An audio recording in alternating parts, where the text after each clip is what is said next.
నమస్కారం. వినబడుతుందా? వినపడుతుంది. రామూర్తి గారు, ఏంటి పవన్ కళ్యాణ్ పర్యటనకు సంబంధించి బీఆర్ఎస్ ఎట్లా చూస్తుంది? నాకు తెలిసి ఆ రోజు బీఆర్ఎస్ చెందిన మాజీ మంత్రి జగదీష్ రెడ్డి మొట్టమొదటి స్పందించింది. మాట్లాడు. ఇప్పుడు ఎవరు వచ్చినా తెలంగాణకు ద్రోహం చేసే వాళ్ళు వస్తున్నారు తప్ప తెలంగాణకు న్యాయం చేసే వాళ్ళు రావడం లేదు. మేడం మాట్లాడేది విన్నాను.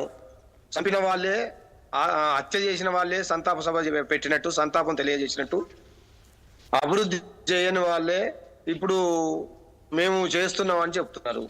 ఇది ఎక్కడ న్యాయమో నాకు అర్థం కావడం లేదు. ఇంకొకటి, తెలంగాణ రాష్ట్రం వచ్చిన నుండి అధికారంలో కేంద్రంలో బీజేపీ పార్టీ ఉన్నది. మరి బీజేపీ పార్టీ ఎంత ఇచ్చిందో మేడం గారే చెప్పాలా.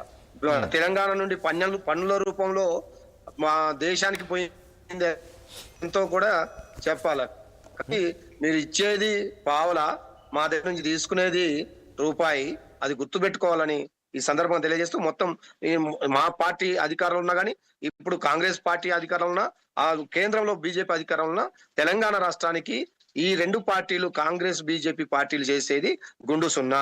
తెలంగాణ రాష్ట్రం అభివృద్ధిలో గాని, లేదా వీళ్ళే కదా బీఆర్ఎస్ పార్టీ అధికారంలో ఉన్నప్పుడు అన్ని రంగాల, మున్సిపాలిటీలో లేదా గ్రామ పంచాయతీల్లో లేదా ఇంకా అన్ని రంగాల కంపెనీలలో, ఐటీలో మాకు అవార్డు ఇచ్చిన ఘనత బీఆర్ఎస్ పార్టీ తెచ్చిన ఘనత ఉంది. కాబట్టి మాట్లాడితే ఎన్నో మాట్లాడొచ్చు, మస్తు మాట్లాడొచ్చు, మాట్లాడడానికి ఏమున్నదండి. కాబట్టి ఈ 2.5 సంవత్సరాల్లో 2.5 లక్షల కోట్ల అప్పు చేసిన రేవంత్ రెడ్డి ఇప్పుడు ఏం చేసిండు, ఎక్కడ పెట్టిండు అంటే దానికి సమాధానం లేదు. ఏమనంటే కేసీఆర్ గారు అప్పులు చేశారు, వాటిని తిరవడానికే మాకు వడ్డీలు జరపడం లేదు అని ఇంత మాయ మాటలు చెప్పి డైవర్షన్. కాదండి, అప్పులు చేస్తా అంటే రేవంత్ రెడ్డి ఏమన్నా ఆయన జేబులో పెట్టుకున్నాడా? రాష్ట్ర అభివృద్ధి కోసం చేశారు కదా. అదే అంటున్నా. ఏమన్నా ఒక కంపెనీ తెచ్చాడా, ఒక ప్రాజెక్ట్ తెచ్చాడా, ఒక మున్సిపాలిటీలు అప్పుల పాలు అయిపోయినాయి వీళ్ళ వల్ల, బీఆర్ఎస్ పార్టీ వల్ల. నేను ఒకటే మీరు మాట్లాడుతున్నప్పుడు నేను విన్నాను మేడం. నేను మాట్లాడుతుంటే మీరు కూడా రాసుకోండి, మళ్ళీ దానికి జవాబు చెప్పండి. నేనేమంటున్నాను, తెలంగాణ రాష్ట్రం తల్లిని చంపి బిడ్డను బతికిస్తున్న మోడీ గారి మాటలు ఇంకా తెలంగాణ ప్రజల గుండెలని కలిసివేస్తున్నది. ఇప్పటికైనా తెలంగాణపై సవితి తల్లి ప్రేమను బంద్ చేయండి. మీరు రాష్ట్రంలో, దేశంలో అందరికీ ఏఎంలో ఐఏఎంలు కాలేజీలు ఇస్తారు, లేదా నవోదయ స్కూళ్ళు ఇస్తారు, ఎన్నో ప్రాజెక్టులు ఇస్తారు. ఇస్తామన్న వాటికే ఇంతవరకు గతి లేదు. మీరు ఇస్తా అన్న కోచ్ ఫ్యాక్టరీ పోయింది, పెడతా అన్న ఉక్కు ఫ్యాక్టరీ పోయింది. ఉన్నాయి కూడా 7 మండలాలు తెలంగాణ ప్రాంతం నుంచి గుంజుకున్నారు. కాబట్టి మీరు ఎన్ని ప్రయత్నాలు చేసినా తెలంగాణ ప్రాంతంలో బీజేపీ బతికి బట్ట కట్టదు. ఇది క్లియర్ గా రాసి పెట్టుకోండి. బొమ్మెర రామ్మూర్తిగా, ఒక ఉద్యమకారుడిగా, ఒక 2 సార్లు ఎమ్మెల్యేగా పోటీ చేసిన వ్యక్తిగా, నాకు క్లియర్ గా మొత్తం రాష్ట్రం మొత్తం తిరిగిన వ్యక్తిగా తెలంగాణలో బీజేపీ బతికి బట్ట ఖచ్చితంగా బీజేపీతో పాటు ఇప్పుడు ఈయన తీసుకుంటున్న ప్రజా వ్యతిరేక నిర్ణయాలు, ఎవరైతే రేవంత్ రెడ్డి మొత్తం చెప్పిన మాటలు చెప్పి అబద్ధాలతో అందాలం ఎక్కించి తర్వాత ఒడ్డెక్కేదాకా ఓడమల్లయ్య, ఒడ్డెక్కినాక బోడమల్లయ్య అన్నట్టు తెలంగాణ ప్రజల్ని చిత్రదశలు పెడుతున్నారు. రామూర్తి గారు, రామూర్తి గారు, నేను ఒక పాయింట్ అడుగుతాను. సరే, మీరు అన్నట్లు అనుకుంటే ఇప్పుడు మిమ్మల్ని 10 ఏళ్ళు తెలంగాణ ప్రజలు చూశారు, ఇప్పుడు కాంగ్రెస్ పార్టీని చూస్తున్నారు. సో బీజేపీ వాళ్ళు మాకు కూడా ఒక అవకాశం అని అడుగుతున్నారు కదా. ప్రజలు ఎందుకు మీరు అసలు బతికి బట్టగద్ద కట్టదు తెలంగాణ? మొన్న సర్పంచ్ ఎలక్షన్లో చూడలేదా? కాస్త కూస్త అయితే వచ్చాయి కదా, వీళ్ళు గడపదడప ప్రచారం చేసిన. కాంగ్రెస్ వచ్చే పరిస్థితి లేదు కేంద్రంలో, వీళ్ళే ఉన్నారు కదా. మళ్ళీ ఇప్పుడు ఈ 4 సంవత్సరాలు కూడా అయిపోతే 15 సంవత్సరాలు అవుతుంది. ఈ 15 సంవత్సరాలు తెలంగాణకు ఏం చేస్తున్నామనే 2 మంత్రులు ఉన్నారండి.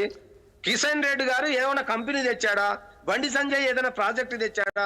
ఏదైనా కనీసం ఇప్పుడు ఇబ్బంది పడుతున్న కాళేశ్వరం ప్రాజెక్టు కనీసం మరమ్మతుల కన్నా చేశాడా? లేదు. సొంత డబ్బులు పెడితే 1,00,000 కోట్లు అయిందని చెప్తున్నారు.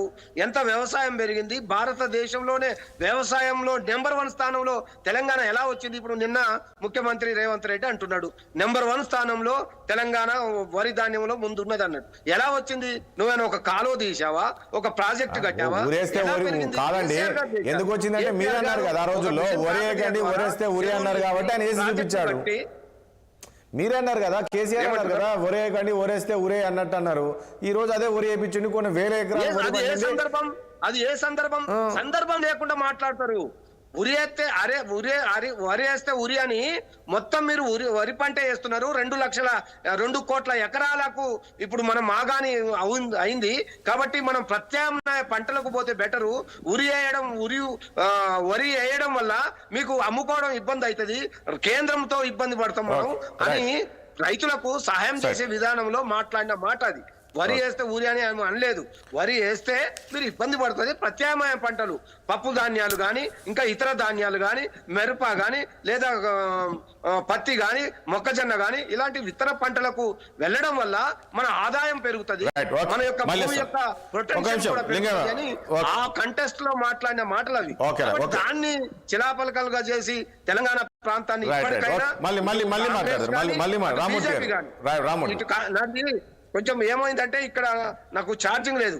నా వాయిస్ ని కంప్లీట్ వినండి, తర్వాత ఇంకెవరైనా మాట్లాడేటప్పుడు ఛాన్స్ ఉంటే అవకాశం ఉంటే మాట్లాడతాను, లేకుంటే లేదు. Right, okay, thank you.